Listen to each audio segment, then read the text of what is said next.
Kelas, Mas.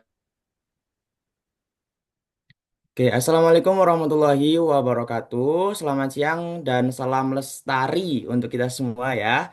Sebelum kita masuk, mohon perhatian untuk teman-teman, dimohon untuk menonaktifkan speaker dan bisa mengaktifkan kamera ya, supaya nanti bisa berjalan dengan lancar dan tidak ada gangguan suara. Baik teman-teman, selamat datang di Zoom Meeting Karika Online episode 2 kegiatan Capacity Building Forum Anak Kreatif Kabupaten Wonosobo.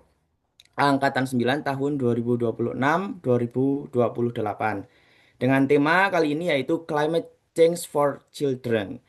Oke, sebelumnya salam kenal, aku Fikri Alhanan dan hari ini aku akan membantu teman-teman membantu untuk memandu acara ini dengan ada efektif dan tetap seru.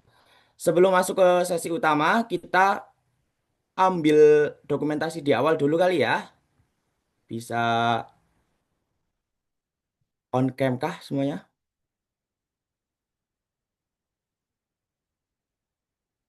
Oke.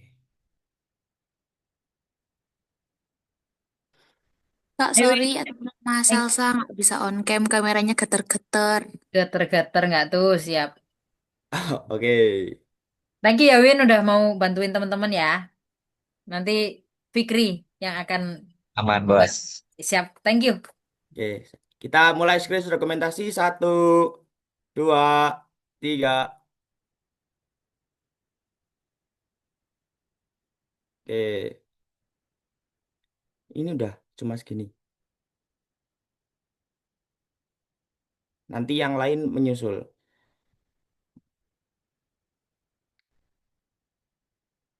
Oke, teman-teman. Terima kasih. Yang ada gangguan sinyal atau apapun boleh dimatikan kembali juga tidak apa-apa.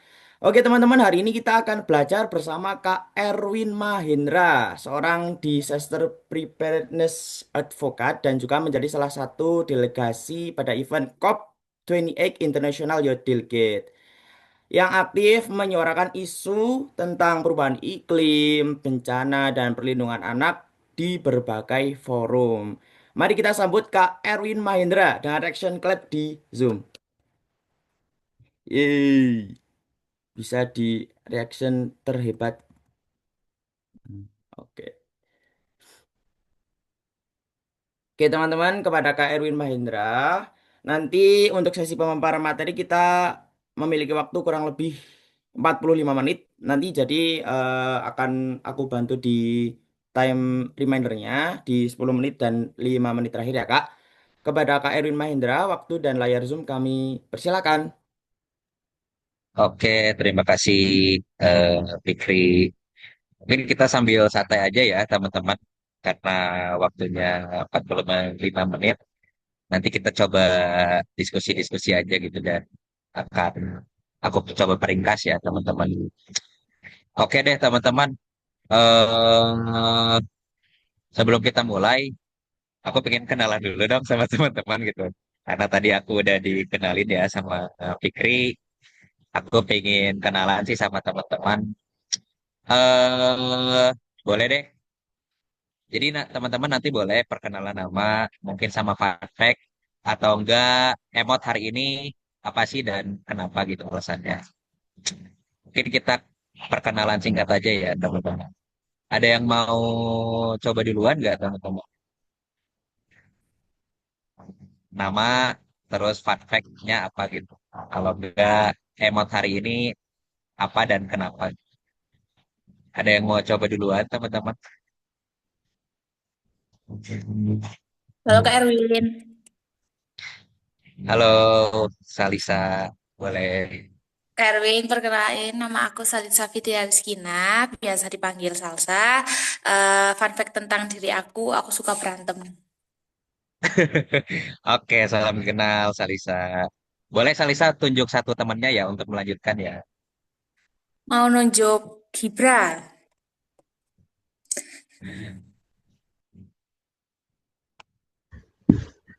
Iya, halo Kak Irwin. Kenalin, nama aku Muhammad Ibratul Alfarizi Tumanduk, biasa dipanggil Libra. Satu fun fact tentang diri aku, suka olahraga. Oke, siap. Ibra boleh tunjuk satu temannya ya. Kak Naren. Oke, halo Mas Erwin. Halo. Ya, terima kasih. Sebelumnya perkenalkan nama saya Narendra Swodo. Kemudian satu fun fact tentang aku selalu mengusahakan untuk berpenampilan rapi. Mantap. Boleh Narendra tunjuk satu temannya. Nah, sebentar, siapa ya? Aku tunjuk Karisma. Yuk. Halo Kak Erwin, perkenalkan nama aku Karisma Chandra Kirana, biasa dipanggil Kira. Fun fact, aku hari ini lagi birthday. Weh, selamat ulang tahun Karisma. Iya, aku lagi birthday party, BTW. Oh, birthday party. Aku kira kamu yang lagi ulang tahun juga. Iya, aku yang ulang Oke. tahun. Oh, kamu ulang tahun. Oke lah, nanti Iya, kuenya bisa dikirim ya. Menurut Kak siapa Karisma? Satu orang lagi kali ya. Nanti kita perkenalannya sambil berjalan gitu. aku mau nunjuk Aulia.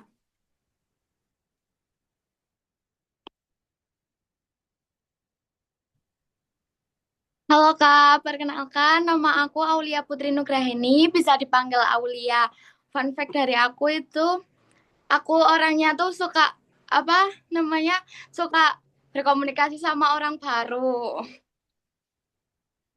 Oke, salam kenal Aulia dan teman-teman semua. Nanti kita perkenalannya sambil berjalan aja ya, teman-teman. Oke, mungkin fun fact dari aku ya. Jadi sebenarnya aku tuh lahir di Kebumen nih, teman-teman. Nah, tapi ada temanku dari ini ya, dari Wonosobo juga gitu. Dari Banjar sih sebenarnya. Terus aku sering manggil dia nyong nyong nyong gitu. Tapi sendirinya aku orang ngapak juga gitu.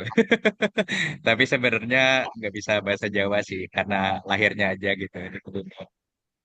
Oke,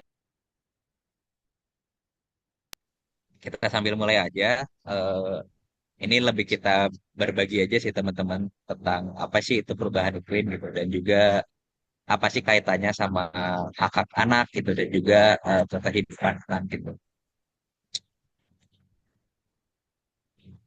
Oke, teman-teman. Jadi ini ada beberapa sih yang akan kita pelajari ya. Semoga waktunya cukup. Dan nanti aku coba peringkas juga sih. Jadi kita akan belajar tentang apa itu perubahan iklim, lalu juga terkait apa sih emisi gas rumah kaca, lalu apa sih aksi-aksi iklim gitu yang terdiri dari mitigasi dan adaptasi nih teman-teman. Jadi nanti akan lebih banyak interaktifnya sih. Lalu apa sih yang bisa kita lakukan ya sebagai individu maupun sebagai forum anak gitu untuk meningkatkan literasi iklim gitu ke anak-anak maupun ke semuanya gitu. Oke teman-teman, aku pengen cek-cek dulu nih, boleh di kolom chat ya teman-teman. Kira-kira ketika teman-teman dengar kata perubahan iklim, apa sih yang terlintas gitu ya di pikiran teman-teman gitu. Boleh dibantu dituliskan di kolom chat gitu. Ketika teman-teman dengar kata perubahan iklim, apa sih yang terlintas gitu dari pikiran teman-teman? Oke, ada Rizky ya, cuaca dari Salsa, tiba-tiba hujan, tiba-tiba panas, gak bisa ketebak gitu ya. Dari Najwa, pemanasan global, dari Narendra ya, perubahan suhu, oke. Dari Namira, gas rumah kaca, dari Dewi, Bofik, pergantian cuaca, perubahan cuaca, Karisma longsor, Gabriel ya, ada cuaca yang berubah, Aul ada perubahan cuaca, perubahan cuaca yang signifikan. Dari Ayu ya, Ayu ada bencana alam, dari Gadis perubahan suhu. Oke deh, aku pingin coba acak aja ya, minta pendapatnya kenapa sih teman-teman nulis hal tersebut ya.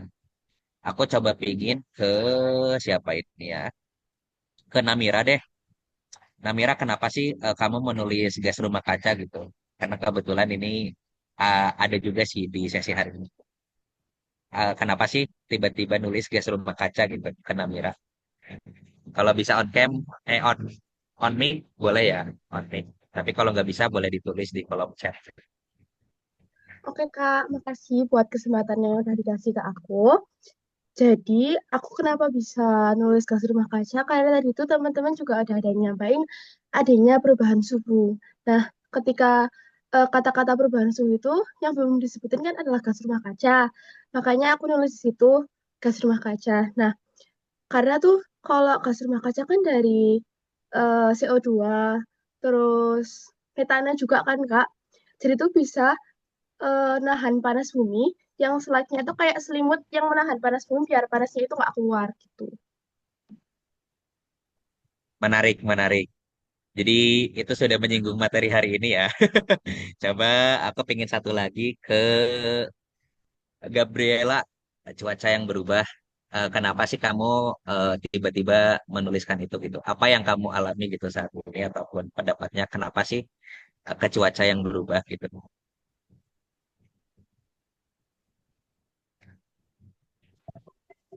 Oke, Kak, ini kedengeran nggak? Jelas banget Gabriela. Kalau menurut aku tuh perubahan iklim itu tuh kayak tiba-tiba dari panas, gitu panas yang terik itu tiba-tiba hujan, terus dari hujan itu masih ada tetes-tetes air hujan itu, ini tiba-tiba jadi terang gitu sih Kak kalau aku. Oke, siap. Terima kasih Gabriel. Jadi ini ya teman-teman sebenarnya udah banyak yang betul terkait dengan perubahan iklim ya. Ada komponen juga cuaca, terus juga ada bencana ya karena perubahan iklim, longsor, terus juga ada gas rumah kaca, pemanasan global, terus juga cuaca yang gak menentu gitu. Tapi mari kita coba ini ya, dalami lebih lanjut. Sebenarnya apa sih perubahan iklim itu gitu? Oke teman-teman, aku pingin ini ya, ada beberapa fakta sih tentang perubahan iklim. Jadi nanti teman-teman boleh di kolom chat aja ya, bilang setuju atau tidak setuju gitu. Jadi nanti akan ada statement nih teman-teman. Teman-teman cukup tulis apakah teman-teman setuju atau enggak setuju gitu dengan statement tersebut gitu. Siap ya teman-teman? Oke, perubahan iklim adalah berita bohong atau hoax gitu. Kira-kira teman-teman setuju atau enggak nih? Perubahan iklim itu apa ya? Berita bohong atau hoax gitu. Oke, tidak setuju. Hibratul tidak setuju. Aul, Salsa tidak setuju. Bopik juga tidak setuju. Oke, Tri tidak setuju. Oke, rata-rata tidak setuju ya. Tidak setuju. Oke, teman-teman. Tidak setuju. Oke. Oke, teman-teman. Berarti kita semua sepakat ya kalau perubahan iklim itu berita bohong atau hoax gitu ya. Tapi memang apa ya banyak kabar-kabar yang beredar gitu ya. Kalau aduh perubahan iklim mah bohong gitu. Itu mah nggak terjadi dan sebagainya gitu. Bahkan sampai ada para pemimpin dunia ya, dunia maju gitu ya. Presidennya itu menstatement bahwa perubahan iklim itu hoax gitu. Atau cuma akal-akalan Persatuan Bangsa-Bangsa aja gitu. Atau PBB untuk mendapatkan pendanaan dan sebagainya gitu. Tapi sebenarnya teman-teman, perubahan iklim ini tuh benar-benar terjadi gitu ya. Dan sudah banyak peneliti-peneliti yang memang mengatakan bahwa perubahan iklim ini tuh memang benar-benar terjadi gitu. Nah, tapi salah satu kendalanya ya bagi kita gitu ya, anak-anak muda, anak-anak, kadang memang penyebab-penyebabnya ini tuh nggak terlalu nampak gitu. Karena sifatnya itu scientific ya atau science banget gitu. Dan juga ini kan prosesnya gas ya. Ya kadang memang nggak kasat mata gitu. Jadi mungkin ada salah satu kendala tersebut ya. Kenapa penting ketika kita mensosialisasikan ya tentang perubahan iklim itu perlu interaktif ataupun berbasis games gitu. Nah ini semoga ya nanti kita ke depannya bisa bertemu tatap muka untuk apa ya pelatihan atau sharing terkait perubahan iklim ini secara eksperimen gitu ya bereksperimen gitu. Semoga ke depannya bisa ya. Oke sip, kita next. Nah, hujan, hujan hari Ya, misal ya, di hari ini hujan di pagi hari, lalu siang terik, sore hujan lagi. Apakah ini salah satu perubahan iklim atau enggak gitu? Boleh teman-teman di chat di kolom Zoom ya, ini setuju atau tidak setuju gitu. Kan sekarang masih sering terjadi nih, kadang pagi hujan, siangnya terik, sorenya hujan lagi. Ini perubahan iklim atau bukan ya? Oke, teman-teman setuju, Dewi tidak setuju, lalu ada Salsa ya setuju, semua setuju, Satria setuju, Sekar setuju, Almira tidak setuju. Oke, aku pengen ke ini ya, ke teman-teman yang tidak setuju. Ini nggak ada salah, nggak ada benar ya, teman-teman. Aku pengen coba ke Dewi deh. Dewi, kenapa sih kamu nggak setuju gitu dengan statement ini?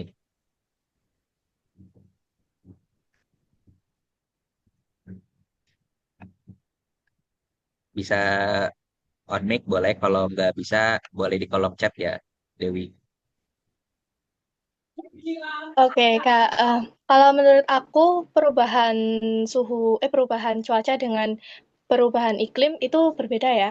Kalau menurut aku eh antara mm, dari hujan ke panas terus hujan lagi itu termasuk perubahan cuaca. Kalau perubahan iklim itu lebih ke kayak perubahan yang jaraknya itu lama, jangka panjang gitu. Oke, terima kasih Dewi. Terus aku pengen ke teman-teman yang setuju ya. Ada yang mau berpendapat teman-teman? Kenapa teman-teman setuju gitu tentang hal ini? Ini kita nggak ada yang benar, nggak ada yang salah ya. Ada yang mau berpendapat? Kenapa nulis setuju?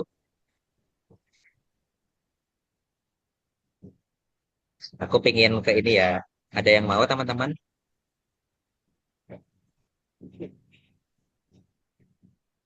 Atau ke Sekar ya? Sekar boleh berpendapat nggak kenapa kamu memilih itu setuju gitu? Apa yang Sekar lihat, mungkin apa yang Sekar rasakan selama ini?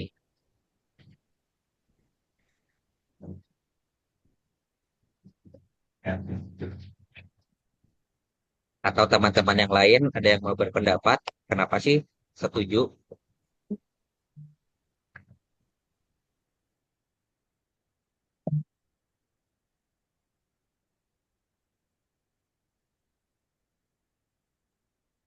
Kalau di chat juga nggak apa-apa ya, teman-teman.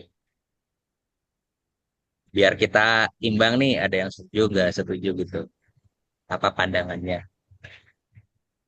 Ada yang bersedia teman-teman?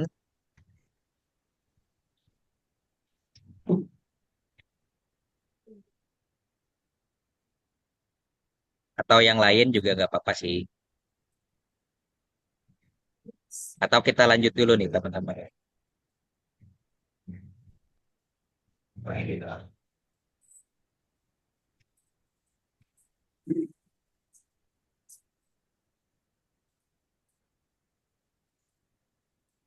Ada yang mau berpendapat? Kenapa sih ada setuju gitu? Yang teman-teman yang berpendapat setuju boleh ini nggak dijelaskan kenapa pengalamannya ataupun hal lainnya gitu. Aku coba sambil lihat ya di kolom chat ya.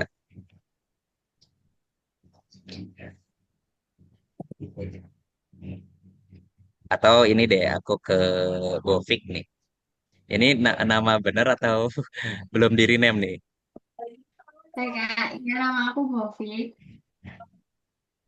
Oke, Eh, kenapa nih Bofik di berpendapat Bogor. ini ya? Soalnya kalau dari aku sendiri sih aku mikirnya kayak perubahan iklim nanti bisa apa mempengaruhi perubahan cuaca. Nah, kalau yang dari contoh yang PPN itu kayaknya lebih ke perubahan cuaca ya. Jadi kayak ya kayak ada sambungan satu sama lain gitu kalau misalnya. Oke, baik. Jadi ini meluruskan aja ya teman-teman. Jadi kadang kita masih banyak yang ini ya terkecoh gitu. benar ada kata Bofik bahwasanya cuaca itu salah satu aspek juga nih dalam perubahan iklim gitu. Cuma tadi benar banget ya kata teman-teman bahwasanya perubahan iklim itu dilihatnya jangka panjang gitu. Kalau cuaca tuh skupnya lebih kecil gitu. Jadi misal hanya terjadi di suatu daerah, misal di Bandung, di Papua gitu. Tapi kalau perubahan iklim itu lebih kepada jangka panjang ya. Misal contohnya, kalau orang tua dulu bilang ya, bulan yang akhirnya itu ada kayak Desember, September, itu tuh identik dengan cuaca hujan gitu ya. Terus di luar bulan yang itu kemarau gitu. Nah, tapi sekarang tuh cuaca tuh nggak bisa diprediksi gitu. Nah, itu salah satu dari perubahan iklim gitu. Karena orang tua dulu bisa memprediksi nih, ber tuh hujan. Tapi kalau sekarang tuh udah nggak bisa diprediksi gitu. Tapi kalau cuaca itu tuh hanya terjadi dalam satu waktu di daerah yang kecil dan juga apa ya, merupakan salah satu komponen dari perubahan iklim. Contohnya, kalau di Jakarta hujan, di Sulawesi panas. Nah, itu adalah salah satu contoh cuaca, gitu. Bukan dari perubahan iklim. Tapi semisal, kayak tadi perbedaannya, ber sama kemarau itu di bulan yang non-berber, itu salah satu contoh sederhana sih tentang perubahan iklim. Oke, kita next. Terima kasih ya udah berpendapat teman-teman. Oke, perubahan iklim adalah peristiwa alami atau ya udah ini karena alam aja gitu. Sepakat atau enggak nih teman-teman? Setuju atau tidak setuju nih? Perubahan iklim adalah peristiwa alami. Maksudnya ini hanya terjadi oleh alam ya, fenomena alam gitu. Setuju atau tidak setuju nih teman-teman? Salsa tadi nge-emot ya. Boleh ditulis di kolom chat teman-teman. Tidak setuju, Bofik tidak setuju. Oke. Narendra tidak setuju. Naswa ragu-ragu. Oke, Naswa ragu-ragu. Oke, ini teman-teman banyak yang bilang tidak setuju, ada yang ragu-ragu, Salsa juga ragu-ragu. Oke, teman-teman, nggak apa-apa. Ragu, tidak setuju. Oke, Arfiansyah tidak setuju ya. Oke, aku pengen minta pendapat teman-teman nih yang ragu-ragu ya. Kenapa teman-teman ragu-ragu gitu? Naswa, bisa on mic atau di chat juga ya, Naswa ya. Kenapa kamu berpendapat ragu-ragu? Baik, apakah suaranya saya terdengar? Jelas, jelas.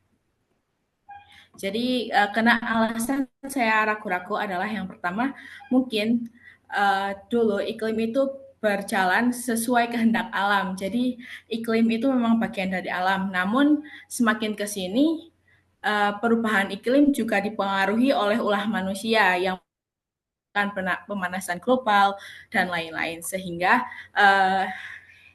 perubahan iklim bisa dibilang peristiwa alami namun juga akibat dari ulah manusia seperti itu. Baik, terima kasih Naswa penjelasannya. Aku coba pingin ke Narendra. Kenapa Narendra nggak setuju gitu tentang statement ini? Ya, Kak, izin berpendapat. Kenapa aku mengatakan tidak setuju? Karena kalau dari pandangan aku sendiri, bahwasanya peristiwa perubahan iklim ini tentu tidak akan terjadi jikalau tidak ada penyebabnya. Nah, kalau kita ketahui bersama bahwasanya penyebab dari perubahan perubahan iklim sendiri itu ada beberapa penyebabnya yang dimana kebanyakan itu adalah ulahnya manusia, seperti penggunaan eh, apa namanya kendaraan pribadi yang jumlahnya semakin meningkat.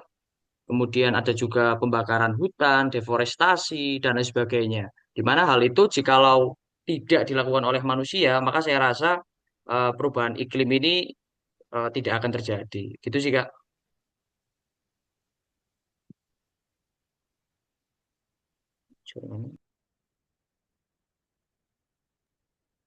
Oke, siap. Jadi tadi Narendra menekankan ke ini ya. banyaknya karena ulah manusia gitu. Oke, teman-teman, kita coba bahas ya. Jadi sebenarnya teman-teman perubahan iklim ini bisa disebabkan oleh dua ya. Yang pertama memang karena alam, terus yang kedua juga terkait dengan ulah manusia gitu ya. Ini ada contohnya yang disebabkan oleh alam. Nah, teman-teman, jadi dulu di 1800 ya, mungkin kita masih belum ada di dunia ini gitu. Jadi sebenarnya ini pernah terjadi juga ya perubahan iklim yang disebabkan oleh alam gitu. Salah satunya gara-gara letusan Gunung Tambora ya. Jadi ini tuh benar-benar ledakannya besar banget dan sampai abunya itu terbawa ke benua-benua lain gitu, ke, ke negeri-negeri lain gitu. Jadi mataharinya tuh tertutup nih teman-teman. Sinar mataharinya tuh tertutup karena abu-abu vulkanik ini gitu. Yang jadi ada 1 tahun itu tanpa musim panas gitu di Eropa gitu teman-teman. Dan suhu bumi menurun ya. Nah, jadi pas di tahun 1817 karena tadi ya nggak ada musim panas, ini tuh banyak gagal-gagal panen dan juga menyebabkan kelaparan yang besar khususnya di negara-negara Eropa nih teman-teman. Tapi benar tadi kata Narendra dan teman-teman yang tidak setuju, bahwasanya karena sekarang tuh kegiatan manusia yang menjadi salah satu kontributor utama ke perubahan iklim, jadinya Badan PBB itu udah menegaskan bahwasanya perubahan iklim itu disebabkan oleh ulah manusia gitu, baik secara langsung maupun tidak langsung gitu. Tapi sebenarnya yang perlu kita ketahui, perubahan iklim ini bisa terjadi baik itu oleh fenomena alam maupun oleh manusia. Tapi sekarang sudah ditingkatkan bahwa perubahan iklim itu penyebabnya oleh manusia gitu. Karena tadi ya, aktivitas-aktivitas manusia yang lebih besar gitu dibandingkan kontribusi dari fenomena-fenomena alam gitu. Oke, teman-teman, kita coba next ya. Ini oke. Jadi apa itu perubahan iklim sih, teman-teman?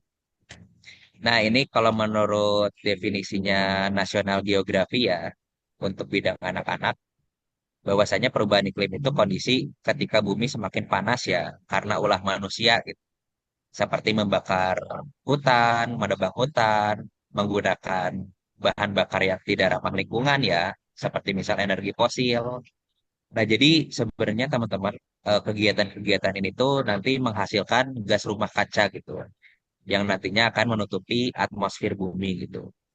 Nah, sebenarnya apa sih itu gas rumah kaca gitu, dan kenapa penting gitu bagi bumi ya? Kita coba next dulu. Nah, ini ada juga istilah-istilah lain nih teman-teman. Kayak misal krisis iklim, terus ada perubahan iklim. Nah, sebenarnya teman-teman ini tuh apa ya? Definisi-definisi yang memang dikeluarkan oleh para ahli ataupun tokoh-tokoh untuk menegaskan bahwa perubahan iklim itu udah sangat urgent gitu atau udah sangat berbahaya gitu untuk kehidupan manusia. Jadi sebenarnya kedua definisi ini tuh sama, tapi kayak krisis iklim, terus juga dari Ketua PBB ya pernah menyatakan bahwasanya global boiling ataupun bumi yang mendidih gitu, bukan pemanasan global lagi. Jadi tokoh-tokoh ini atau peneliti-peneliti ini tuh menggunakan definisi-definisi tersebut agar banyak masyarakat tuh untuk lebih sadar gitu bahwasanya perubahan iklim itu udah sangat berdampak loh bagi kehidupan manusia gitu. Jadi nanti kalau teman-teman ada lihat ini ya kata-kata ini itu teman-teman udah tahu ya alasannya kenapa gitu. Nah, ini coba kita terkait dengan gas rumah kaca ya. Oke, teman-teman, ini aku sharing sedikit aja ya, teman-teman. Nah, jadi sebenarnya bumi kita ini tuh punya namanya gas rumah kaca ya. Jadi kalau bumi kita nggak ada gas rumah kaca, itu bumi kita tuh akan beku gitu, atau akan dingin gitu. Nah, jadi teman-teman kalau kita lihat gambar ini ya, nah anggap aja ini yang biru ya di luar bumi, ada yang garis biru melengkung. Itu tuh namanya gas rumah kaca gitu, yang berada di atmosfer bumi, teman-teman. Nah, kalau jadi fungsinya gas rumah kaca ini sebenarnya untuk menyerap panas matahari. Tadi aku bilang kalau kita nggak punya selimut ini ya, itu tuh bumi akan dingin karena nggak bisa menyerap panas matahari gitu. Nah, tapi karena kegiatan manusia ini ya, jadi gas rumah kaca itu kandungannya itu sama gitu. Kayak misal ada karbon dioksida, ada gas metana ya, CH4, terus juga ada karbon lain ya. Intinya karbon-karbon lah, gas rumah kaca tuh gitu. Gas-gas karbon. Yang gunanya memang untuk menyerap panas matahari agar bumi ini tuh tetap hangat gitu dan juga nyaman ditinggali. Nah, tapi kegiatan-kegiatan manusia ini tuh justru menimbulkan lagi gas-gas ini gitu, yang pada akhirnya terperangkap gitu di atmosfer atau di selimut ini gitu. Yang harusnya si panas mataharinya itu bisa setelah terserap bisa keluar lagi ke atmosfer, tapi malah tertahan gitu karena kegiatan-kegiatan manusia tersebut gitu teman-teman.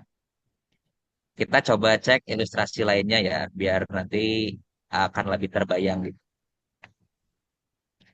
Oke teman-teman, ini teman-teman boleh sambil searching ya. Ini ada beberapa contoh kegiatan-kegiatan manusia yang menghasilkan gas-gas rumah kaca. Nanti teman-teman boleh sambil searching di HP terus di chat ya di kolom chat box.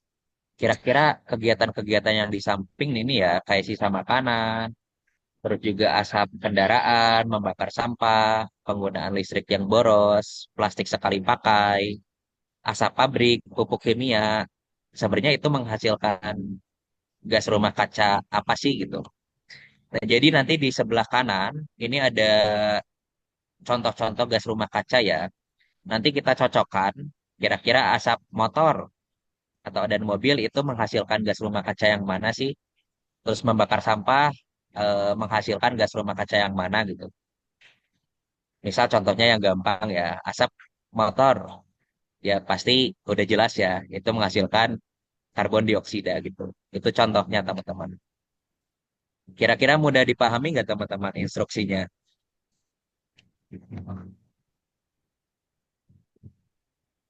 Ini karena online jadi kita cocok loginya lewat chat box ya. Oke, dari Narendra udah dipahami ya. Oke teman-teman, boleh nanti di chat box kira-kira masuk kemana gitu. Dari Namira nih, sisa makanan menghasilkan gas rumah kaca berupa metana ya. Oke, dari teman-teman yang lain, boleh ya salah satu aja dicocokkannya gitu. Jadi nanti teman-teman yang lain bisa melengkapi yang belum gitu. Dari Namira udah sisa makanan itu menghasilkan gas rumah kaca berupa metana. Oke, dari teman-teman yang lain boleh dibantu ya di kolom chat box.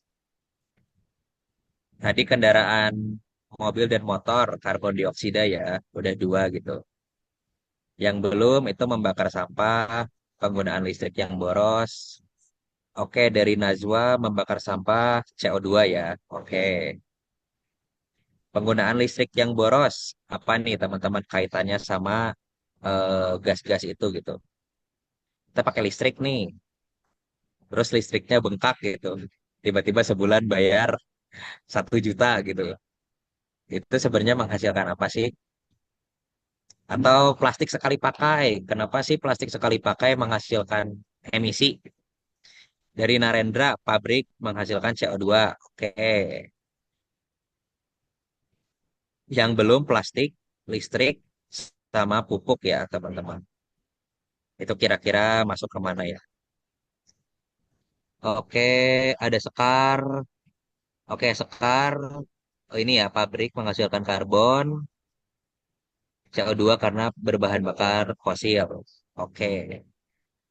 Motor dan mobil karbon dioksida, betul kata Bu Fik tadi ya.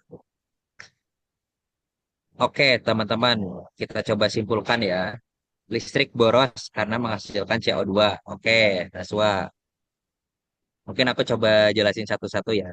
Jadi sebenarnya teman-teman, kegiatan-kegiatan manusia ini juga menghasilkan karbon dioksida gitu. Sebenarnya apa ya, bukannya melarang ya teman-teman, tapi setidaknya kita bisa mengurangi apa ya, karbon-karbon yang dihasilkan oleh kegiatan manusia gitu. Ini dalam artian ini ya, kayak misal ketika cuaca panas kita nggak boleh pakai AC gitu. Bukan seperti itu sih maksudnya. Jadi sebenarnya semua kegiatan manusia ya itu pasti menghasilkan gas rumah kaca gitu. Tapi gimana caranya kita sebagai individu ataupun kelompok itu bisa mengurangi karbon-karbon tersebut gitu. Contohnya ya, tadi udah benar sih pendapat teman-teman, udah cocok sekali. Aku pingin coba ke listrik ya. Nah, kenapa sih listrik menghasilkan CO2? Nah, teman-teman, jadi kalau teman-teman ketahui bahwasanya di Indonesia ini pembangkit listrik ya, 60 sampai 80% itu masih didominasi oleh pembangkit listrik tenaga uap nih, teman-teman. Jadi, pembangkit listrik tenaga uap ini energi utama yang digunakan itu dari batu bara gitu. Yang dimana batu bara ini salah satu energi yang tidak ramah lingkungan gitu. Jadi batu bara ini akan menghasilkan karbon dioksida yang sangat besar gitu. Nah, oleh karena itu, kita harus mulai aware terkait dengan penggunaan listrik ini, teman-teman. Jika listrik yang dipakai semakin besar, maka penggunaan batu baranya juga akan semakin besar gitu. Itu salah satu alasannya ya. Lalu plastik sekali pakai. Nah, perlu teman-teman ketahui ya, plastik sekali pakai ini banyak dampaknya gitu. Yang pertama, bahan pembuatan plastik sendiri itu dari biji minyak bumi gitu. Nanti teman-teman bisa searching juga ya. Jadi sebenarnya bahan bahan dasar dari plastik itu terbuat dari biji minyak bumi gitu, ataupun partikel-partikel minyak bumi gitu. Jadi kalau teman-teman nanti boleh di searching di YouTube ya, National Geographic sampah plastik gitu. Jadi itu akan ada sejarahnya gimana plastik ini terbentuk ya, dan bahan dasarnya itu minyak bumi gitu. Jadi sebenarnya produksi plastik itu menghasilkan gas rumah kaca juga teman-teman. Gak cuma itu, tapi ini plastik ini tidak mudah terurai gitu. Yang dimana bisa menyebabkan banjir, sungai tercemar, lautan tercemar gitu. Bahkan sampai ada mikroplastik namanya teman-teman gitu. Yang bahkan udah ada di darah manusia gitu. Berdasarkan penelitian dari Greenpeace gitu teman-teman. Nah, lalu pupuk kimia nih teman-teman. Jadi sekarang memang lagi digemborkan ya pertanian yang ramah lingkungan gitu.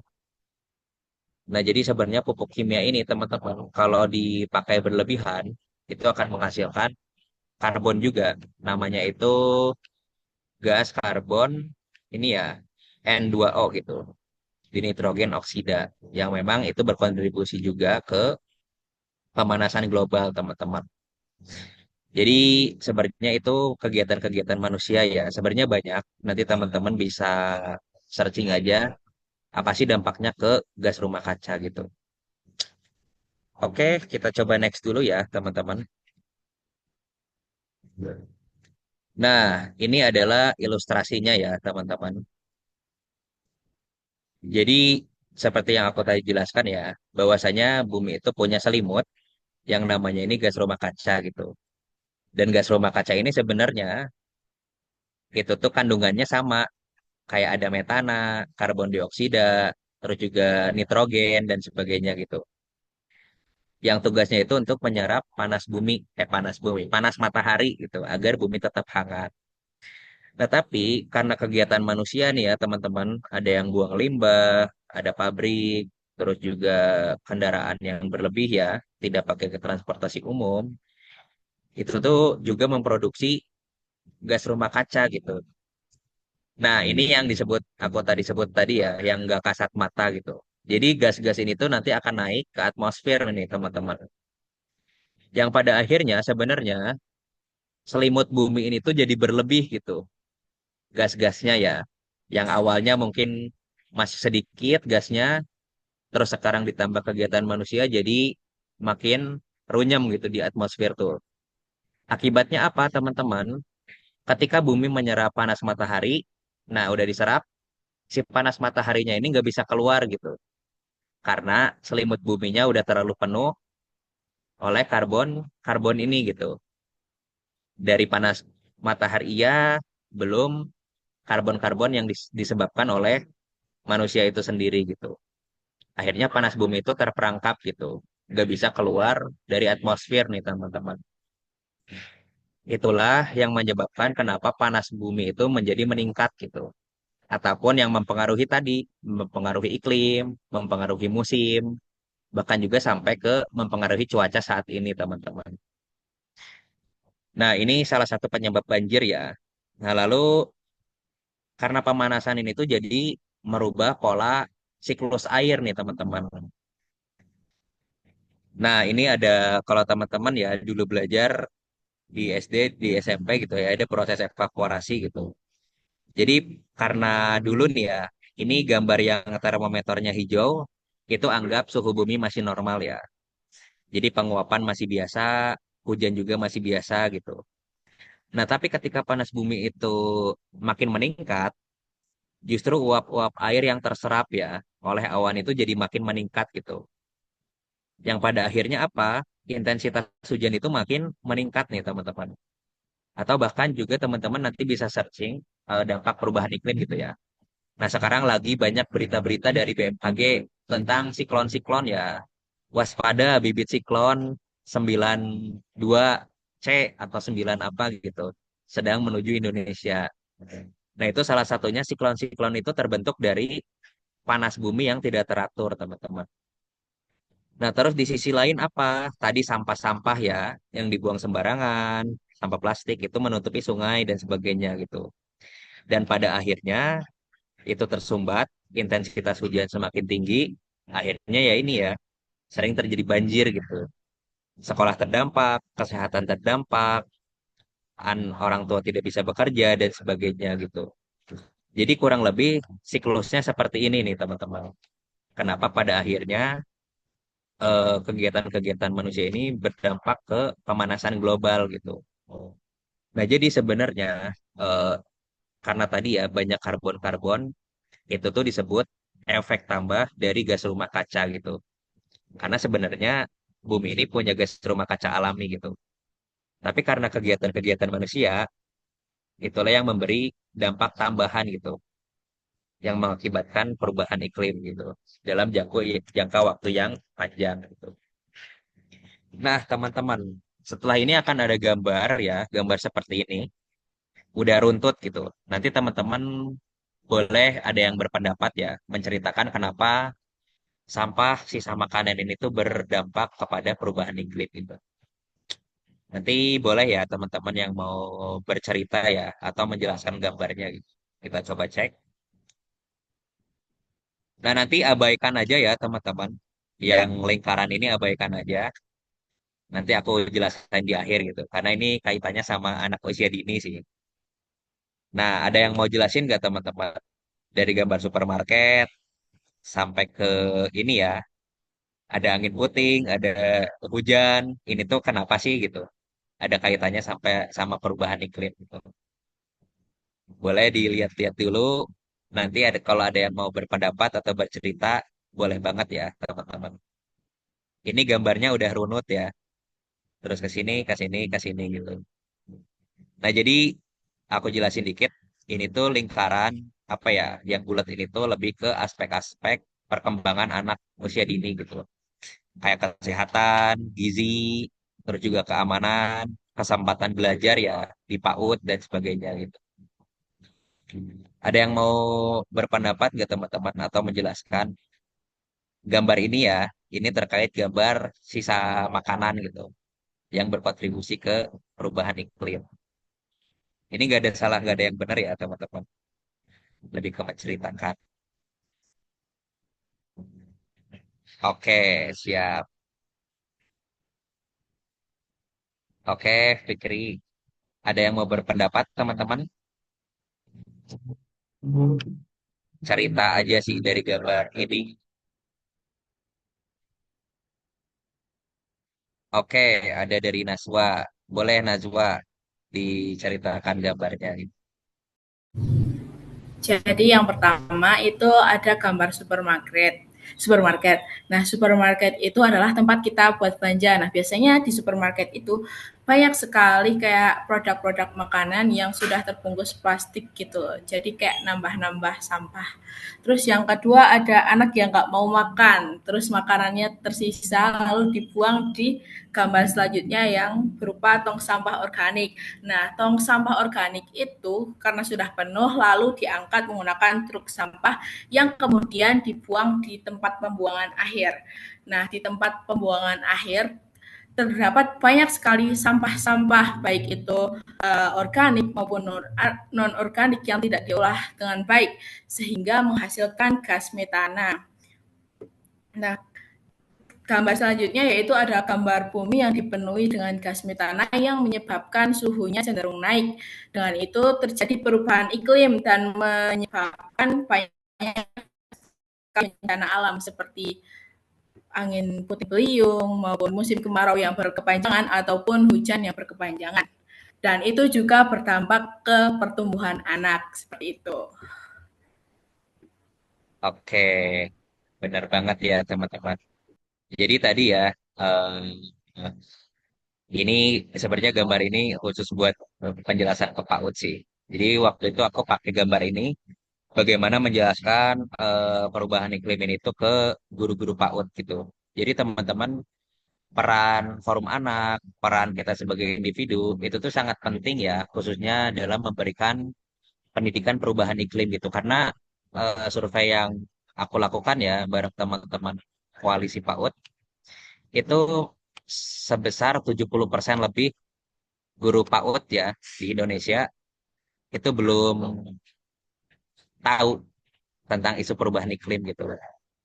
Nah ya, coba bayangkan kalau banyak guru-guru ya, ini belum dicek juga ke guru-guru sekolah lain ya, SD, SMP, SMA, itu enggak mengedukasi atau mengintegrasi pembelajaran tentang perubahan iklim ini tuh ke mata-mata pelajaran gitu. Jadi sebenarnya peran-peran kita tuh sangat vital gitu ya, sangat penting untuk di ranah pendidikan perubahan iklim gitu.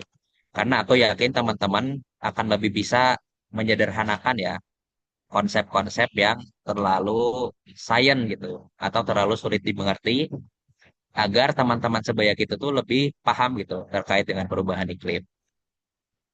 Kita coba next ya.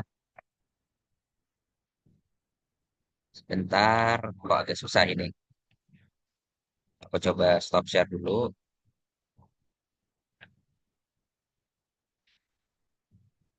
Oke, teman-teman. Nah, ini data ya, data dikit aja. Jadi, sumber gas rumah kaca di Indonesia tuh masih didominasi ini ya, ada alih, alih fungsi hutan gitu ya. Terus juga ada pabrik, pertanian, limbah, dan juga energi gitu. Tapi ini perlu di cross check ke sumber-sumber lain gitu. Oke, teman-teman. Nah, selain itu sebenarnya ada ya, bumi kita ini tuh sebenarnya punya mekanisme alami gitu untuk menyerap karbon-karbon tadi ya, gas-gas rumah kaca tadi gitu yang disebabkan oleh manusia itu sendiri gitu. Jadi sebenarnya ya Tuhan itu udah menciptakan alam ini ya untuk menyerap karbon-karbon yang berlebih itu teman-teman. Jadi ada tiga sumber utama penyerap karbon alami nih teman-teman. Yang pertama penyerap karbon terbesar itu ada laut ya, lautan. Nah jadi nanti teman-teman bisa eksplor sendiri ya, kenapa sih laut bisa menyerap karbon dioksida gitu. Jadi teman-teman kalau nanti tahu ya, ikan paus, plankton-plankton di laut, terumbu karang, itu tuh bisa menyerap karbon-karbon dioksida gitu yang ada di atmosfer ataupun di udara gitu. Jadi teman-teman kalau sekarang ya dari WWF ataupun lembaga yang fokus ke konservasi dan hewan ya, itu tuh sedang meneliti perjalanan paus gitu yang ada di NTT. Nah, jadi sebenarnya paus ini akan menyerap karbon-karbon gitu di atmosfer. Jadi intinya laut itu salah satu penyerap karbon terbesar dunia gitu. Yang kedua itu ada hutan ya dan pohon gitu. Terus yang ketiga itu ada tanah nih teman-teman. Jadi nanti teman-teman bisa explore lagi ya, hal-hal apa aja sih yang bisa menyerap karbon gitu. Tapi secara umum, bumi kita tuh punya penyerap karbon alami, yaitu dari laut, hutan, tanaman, dan juga tanah gitu. Nah, tapi teman-teman ada salah satu penelitian ya, kan tanah penyerap karbon juga ya. Karena banyak karbon dioksida yang terserap oleh tanah, ini tuh berpengaruh kepada apa ya, kandungan gizi yang ada di sayuran gitu.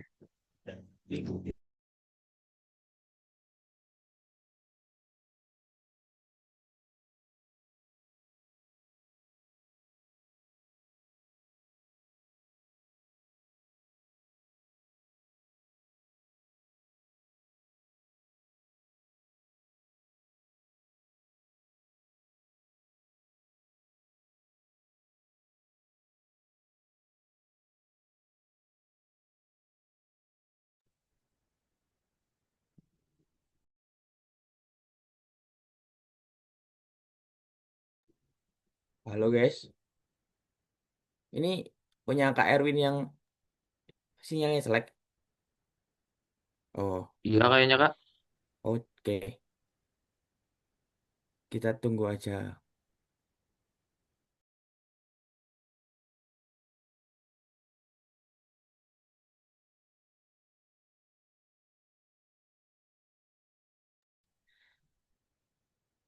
Habis ini itu ya guys, ada sesi tanya jawab. Jadi silahkan yang mau bertanya disiapkan. Oke, teman-teman, tadi aku terakhir sampai mana ya? Aduh, keputus ini koneksinya.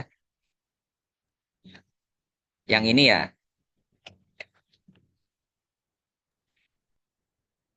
ini ya, teman-teman ya. Iya Tadi aku kak. Iya Kak, terakhir, sampai Ya yang itu. Kak, Iya betul. Kak, benar. Betul Kak. siap. Oke, ini satu slide lagi sih teman-teman. Kenapa penting gitu ya, penyerap-penyerap karbon ini gitu ya. Coba next. Nah, ini lebih detailnya lagi sih teman-teman. Bagaimana komposisi laut ya, sama mangrove itu tuh menyerap karbon gitu. Nah, ini salah satu tantangan juga sih karena ini nggak kasat mata ya, dan juga apa namanya nggak kasat mata. Makanya ini perlu kita sederhanakan sih. Tapi aku yakin nanti teman-teman bisa menyederhanakan ini gitu. Nah, ini salah satu ilustrasi aja ya teman-teman. Aku boleh minta pendapatnya ya. Ini ilustrasi dari kucing-kucingan ya. Nah, bayangkan ini ketika masih banyak pepohonan lah ya, atau laut belum tercemar gitu. Bayangkan bulatan-bulatan merah ini karbon-karbon, sedangkan bulatan-bulatan biru ini tadi ya hutan-hutan, laut-laut yang belum tercemar, ataupun tanah-tanah yang masih bagus gitu. Intinya tugas yang biru ini akan menangkap yang merah ya, kelompok merah gitu. Jadi tugas kelompok merah itu akan maju ke depan untuk menghindari tangkapan dari kelompok dua itu, kelompok yang biru gitu. Nah, ini anggaplah kita bermain gitu. Kalau menurut teman-teman gitu, seberapa besar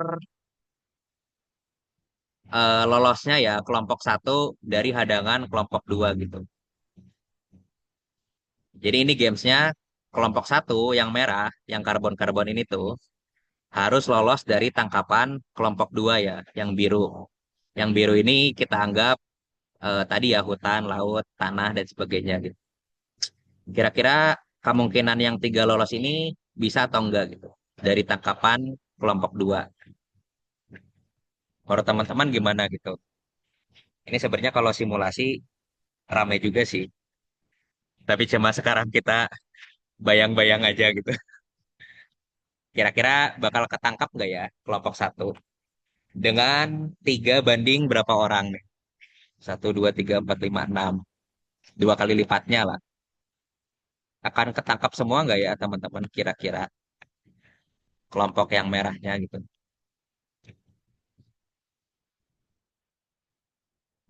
Boleh dibantu di kolom chat atau di open mic ya teman-teman. Ini ibaratnya kita main kucing-kucingan. Ada 2 kelompok. Kelompok satu itu kelompok karbon, hanya 3 orang. dia kelompok yang merah. Terus kelompok 2 ada 6 orang nih yang tugasnya buat nangkepin kelompok 1 gitu. Intinya lari-lari lah ke garis finish gitu. Kecil banget peluangnya, soalnya kelompok 2 lebih banyak. Ya, teman-teman. Jadi benar banget. Nah, sebenarnya games ini tuh akan mengilustrasikan tadi ya, bagaimana karbon dan juga penangkap karbon gitu. Nah, lalu ini kondisi yang sekarang nih teman-teman. Jadi simulasinya nanti dibagi dua. Kelompok 1 akan lebih banyak, karbonnya lebih banyak, sedangkan kelompok 2 yang penyerap tadi ya, laut, tanah, dan hutan, itu semakin sedikit. Karena tadi ya laut tercemar, tanah tercemar, hutan semakin sedikit gitu. Kira-kira masih ada yang lolos nggak sih dari kelompok 2 gitu? Kalau kelompok 1 lari gitu.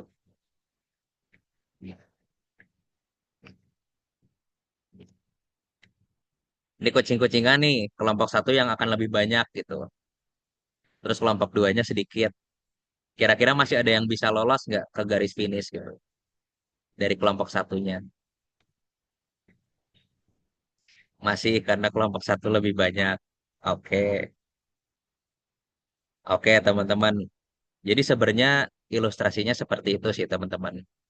Ketika tadi ya, mungkin di zaman dulu emisi itu masih sedikit ya, gas rumah kaca masih sedikit, dan hutan masih lebat, laut masih belum tercemar, itu tuh bahkan bisa menyerap karbon-karbon gitu.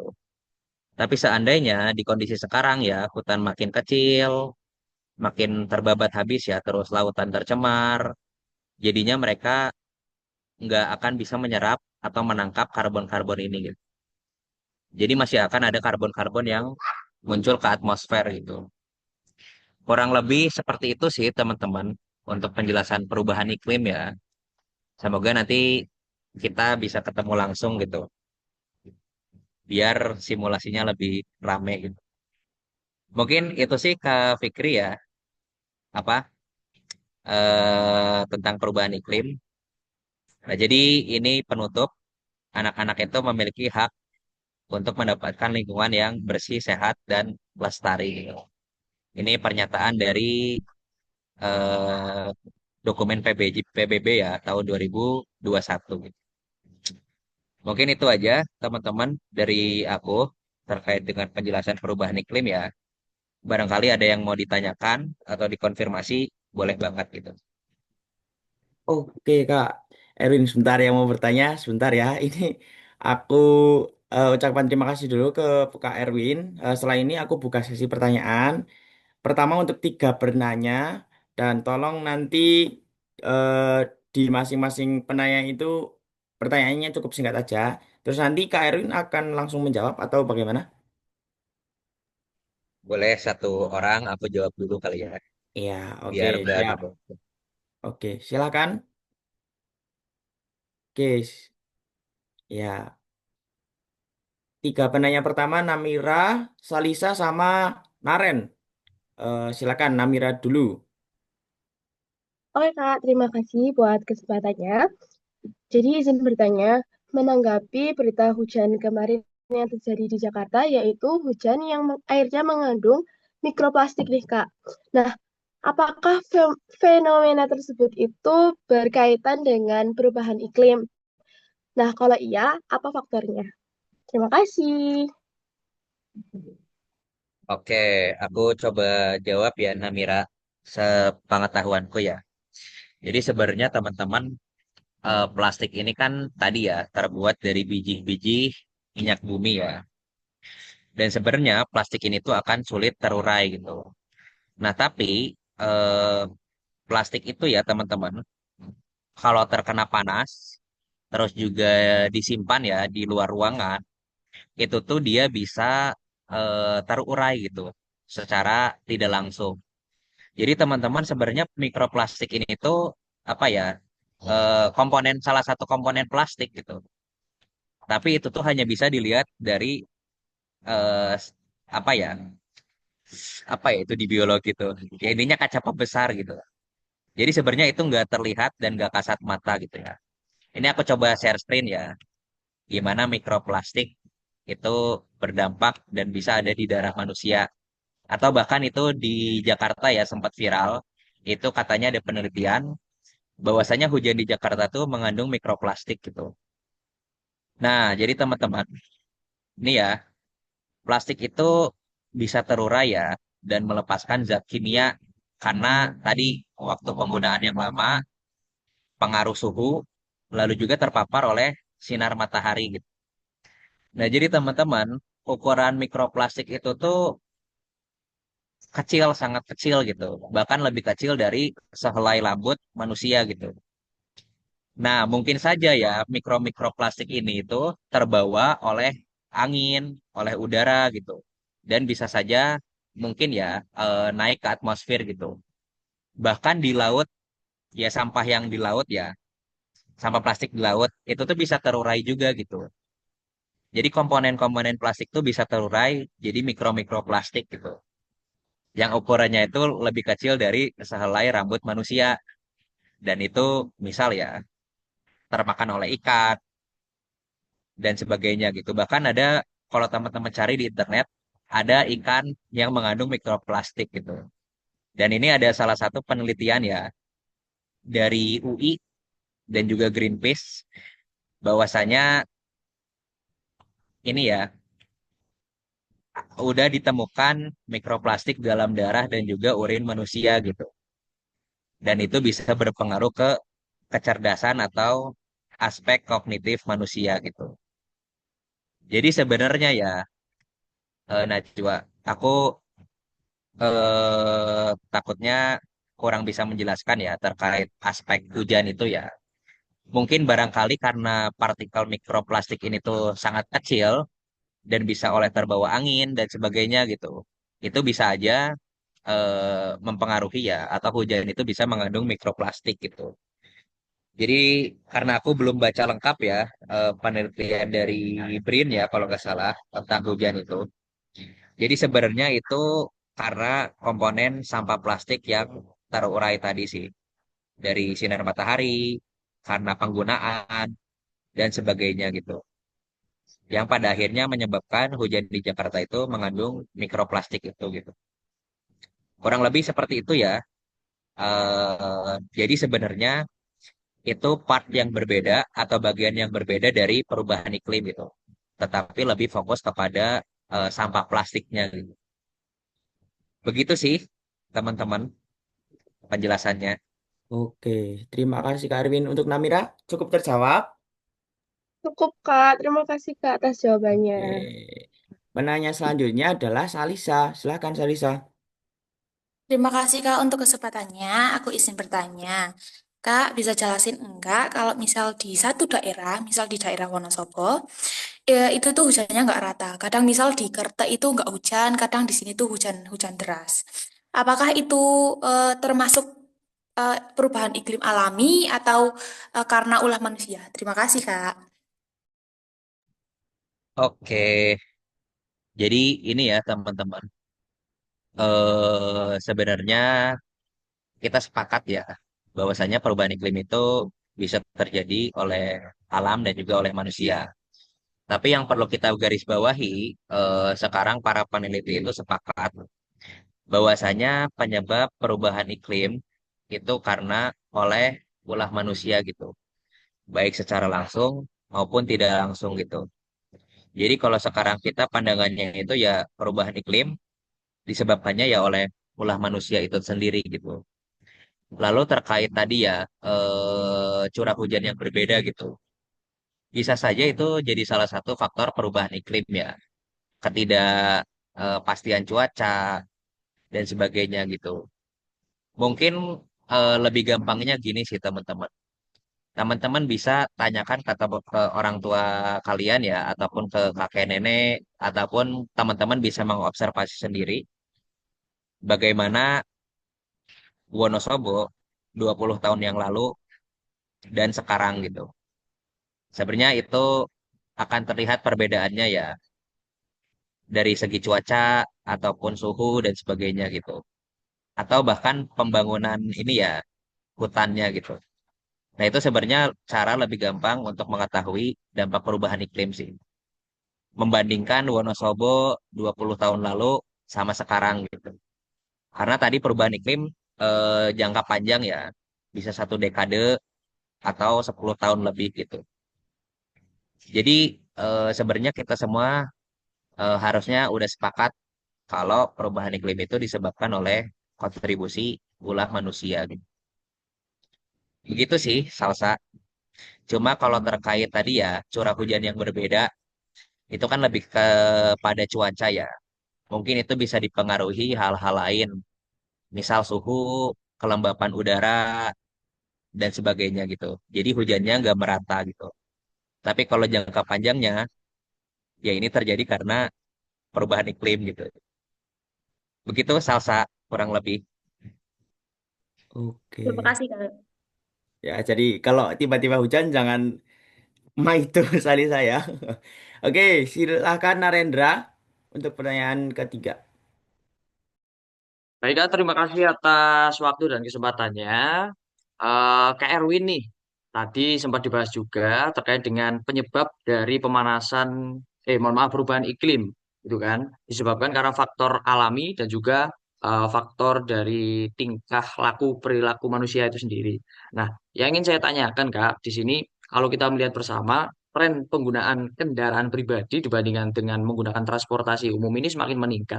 Dilansir juga dari data CNN News bahwasanya 164 juta kendaraan pribadi itu sudah sering digunakan pada tahun 2024 dan itu diperkirakan semakin tahun akan semakin meningkat. Nah, yang dikhawatirkan adalah kalau isu ini tidak segera ditindaklanjuti dan tidak ditanggapi serius, maka akan semakin turut berpengaruh kepada peningkatan perubahan iklim karena CO2-nya juga yang disumbangkan semakin besar. Nah, saya bertanya Kak, gimana sih mungkin peran atau strategi realistis yang dapat dilakukan oleh Forum Anak Wonosobo yang bisa diterapkan sebagai upaya untuk menekan angka penggunaan kendaraan pribadi terlebih bagi para pelajar yang aktif sedang bersekolah. Gitu sih Kak, terima kasih. Baik, terima kasih Narendra ya.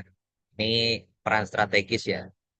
Jadi teman-teman yang harus dilakukan ya. Yang pertama, teman-teman harus mengidentifikasi dulu gitu.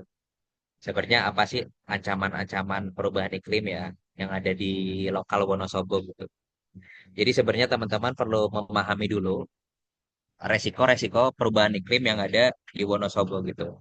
Teman-teman bisa ini ya melakukan survei mungkin ke anak-anak di sekolah ataupun teman sebaya teman-teman gitu. Ataupun diskusi ya, diskusi kelompok ataupun FGD gitu. Jadi teman-teman sebenarnya ketika kita akan menyampaikan ya sebuah saran ataupun advokasi ya, itu kita harus perlu ada data dulu gitu. Itu yang pertama. Yang kedua, teman-teman perlu membuat saran ya. Misal yang kan ini langkah advokasi ya ke pemerintah gitu.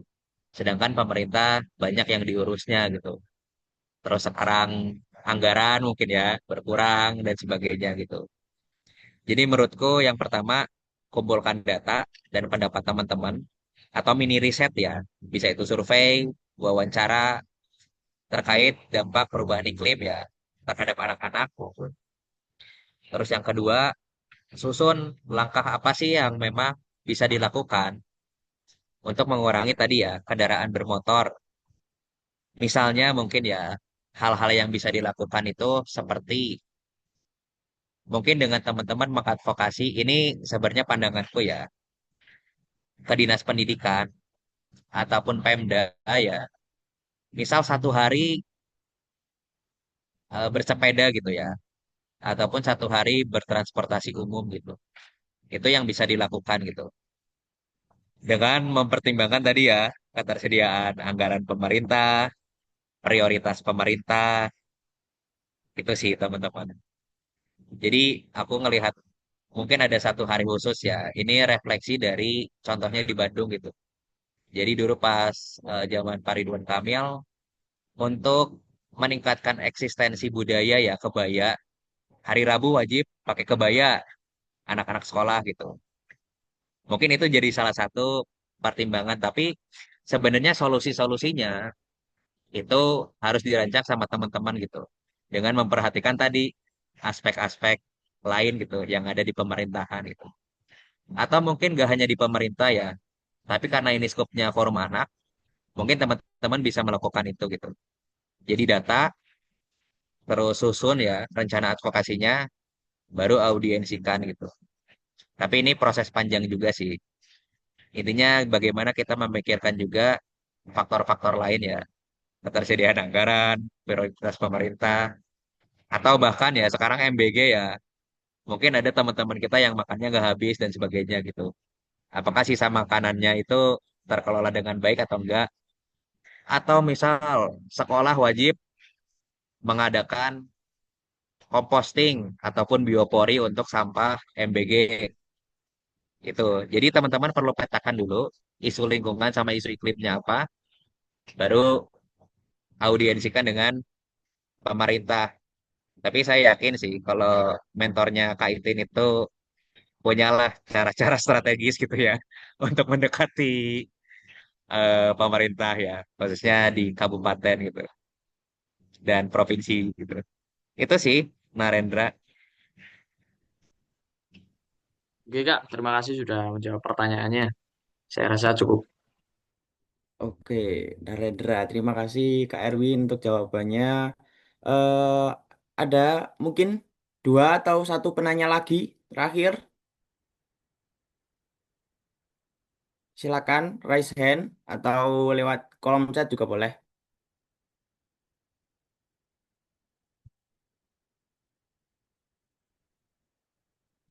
Aulia, jangan ngantuk.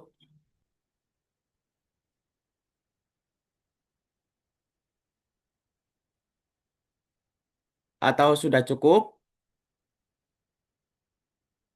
Kalau cukup, kasih jempolnya dong.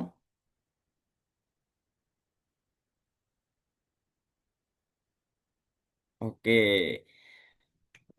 Mungkin sudah cukup. Aku izin untuk menarik tiga kesimpulan utama yang tadi disampaikan sama Kak Erwin Mahendra. Yang pertama adalah cuaca dan iklim itu berbeda ya.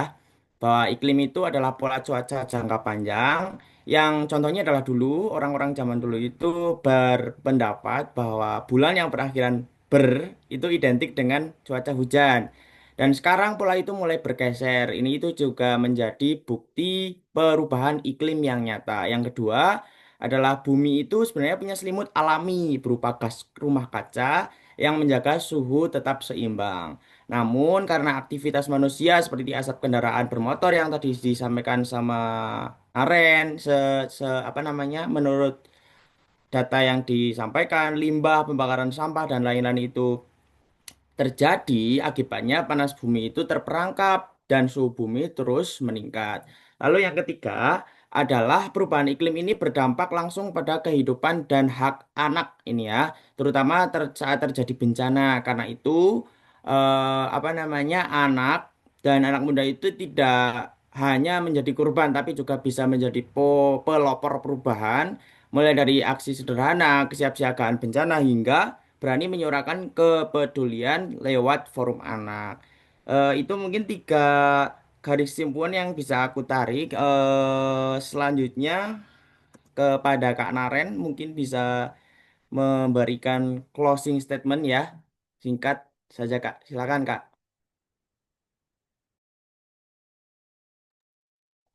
Oke Mas Fikri, mungkin ya terima kasih atas kesempatannya dulu. Kalau dari aku sih, pertama ya bahwasanya apa namanya perubahan iklim ini adalah sebuah isu yang dimana memiliki apa ya apa yang harus kita atensikan lebih lanjut karena apabila jika tidak kita lanjuti maka ini akan berdampak ke banyak hal, banyak sektor bagi kehidupan kita dan juga bagi kehidupan generasi penerus. Ya, karena ini ada banyak penyebabnya juga yang dimana penyebabnya harus kita berikan solusi dari hulu maupun hilirnya. Nah, kita sebagai Forkos tentu berperan di sini sebagai inspirasi lah, jembatan untuk menyuarakan hak-hak anak terlebih apabila mereka terdampak, apabila mereka mendapati apa ya suatu masalah yang dimana ini mengganggu kehidupan mereka. Dan kita di sini tidak boleh diam saja kita harus menggandeng berbagai pihak, ya mulai dari anak itu sendiri, kemudian dari pemerintah, dari orang tua, dan dari masyarakat semuanya harus bergotong royong, ya bekerja sama bareng-bareng, kita jaga bumi kita jaga diri kita, dan juga membangun Indonesia dengan alam yang indah ini dijaga agar tidak terjadi deforestasi yang berlebihan seperti yang terjadi di Pulau Sumatera. Agar Pulau Jawa khususnya di Kabupaten Wonosobo ini bisa terlindungi dan tetap asri seperti tagline yang hari ini kita gaung-gaungkan. Terima kasih. Oke, satu lagi dari Kak Erwin Mahendra. Silakan Kak Erwin. Ya, mungkin aku merefleksikan dulu ya. Jadi teman-teman tadi ya bahwa forum anak ini jadi salah satu apa ya wadah gitu ya untuk menyuarakan aspirasi-aspirasi gitu. Dan juga menurut saya teman-teman punya privilege tersendiri ya dengan bergabungnya ke forum anak ini gitu. Jadi jujur dulu aku belum tahu gitu ada forum anak dan sebagainya gitu. Nah tapi ketika aku ketemu teman-teman ya kaitin dan sebagainya, aku jadi lebih aware sih terkait bahwasanya ada loh forum anak gitu. Mungkin kalau jadi bisa dimanfaatkan lagi ya teman-teman forum anak ini untuk menyuarakan pendapat-pendapat anak, terus juga hak-hak anak, khususnya terkait dengan isu perubahan iklim gitu. Atau bahkan mungkin bisa dimasukkan kepada salah satu proker kalian gitu. Jadi mohon digunakan privilege kalian ini untuk menyuarakan isu perubahan iklim dan juga hak-hak anak gitu. Karena aku yakin karena teman-teman punya cara-cara yang kreatif gitu ya untuk menyederhanakan konsep perubahan iklim agar pengetahuan mengenai perubahan iklim itu bisa diakses oleh semua gitu. Itu aja sih, Mas Fikri. Oke, terima kasih Kak Erwin. Terima kasih banyak ya Kak Erwin Mahendra atas ilmu dan inspirasi yang dibagikan pada hari ini. eh Terima kasih juga untuk teman-teman Forkos Angkatan 9 yang sudah disiplin dan aktif selama kegiatan. Dari aku selaku moderator, mohon maaf apabila selama memandu acara terdapat kata-kata yang kurang berkenan. Mungkin cukup sekian ya. Terima kasih Kak Erwin. Kami tutup. Wassalamualaikum warahmatullahi wabarakatuh. Waalaikumsalam warahmatullahi wabarakatuh. Terima kasih teman-teman udah ngisi sesi hari ini. Sampai jumpa di waktu Thank tatap muka you, mungkin ya. Erwin. Yo, thank you Itin. Uh,